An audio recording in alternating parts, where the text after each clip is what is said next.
Pour des raisons familiales, depuis tout enfant, j'ai été élevé par mes grands-parents et j'ai eu la chance d'avoir un grand-père qui était maître verrier et qui s'intéressait à tout ce qui était hors du commun. Et c'est dans ce milieu que j'ai été élevé et qu'il m'a dirigé vers les points qui, pour lui, semblaient intéressants et primordiaux. Il s'intéressait essentiellement à tout ce qui était insolite, étrange, ésotérique, hermétique et plus particulièrement l'alchimie qu'il appelait le magistère et qu'il a pratiqué. C'est la seule chose qu'il a pratiquée sur tous les éléments qu'il a récupérés durant toute sa vie. J'ai surtout eu une famille qui était ouvrière puisque mes ancêtres étaient dans la verrerie, donc soit maître verrier, soit compagnon verrier.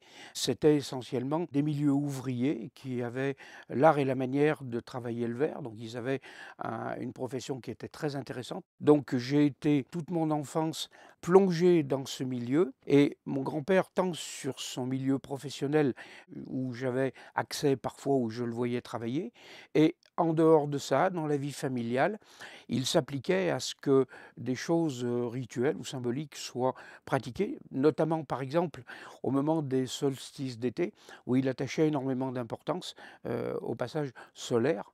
J'ai eu un ancêtre qui, très vite, m'a initié à l'archéologie, à l'insolite sur le terrain, à visiter des sites où il y avait eu des mégalithes ou une vie plus qu'intéressante, par exemple sur des sites pratiqués par des chartreux ou d'autres ordres religieux beaucoup plus anciens, médiévaux.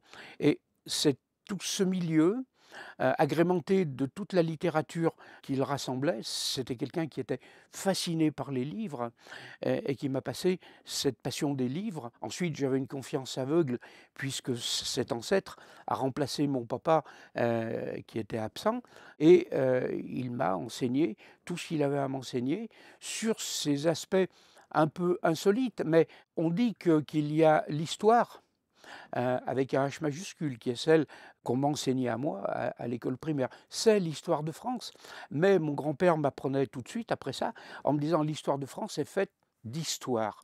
Parce qu'en fin de compte, ce sont ces petites histoires qui vont émailler l'histoire de France et qui en réalité sont la véritable histoire de France. Pour moi, c'était toutes ces petites histoires extraordinaires qui faisaient l'intérêt final à l'histoire de France. Et en fin de compte, je me suis réveillé après mon temps d'engagement militaire dans une société et où je me suis aperçu que j'avais eu accès, connaissance à des choses que précisément le commun ne connaissait pas. Et ce n'est pas un reproche. Si on ne vous dit pas que ça existe, vous ne le savez pas jusqu'au jour où vous le rencontrez. Alors l'histoire de la France est quelque chose effectivement de fascinant, hein. On va pouvoir rencontrer des centaines, des milliers d'ouvrages sur ces aspects-là. Il faut d'abord bien savoir que notre pays a des racines qui sont extrêmement anciennes, qui vont ramifier dans différentes traditions, qu'elles soient nordiques ou beaucoup plus sudistes. Et effectivement, nous avons une histoire qui est émaillée par tout un tas de sociétés, mais surtout, on dit sur un plan religieux que la France est la fille aînée de l'Église. C'est pas moi qui l'ai dit, c'est la religion elle-même en disant que la France est la fille aînée de l'Église. Et combien a-t-on dépensé pour maintenir ce droit d'aînesse, notamment?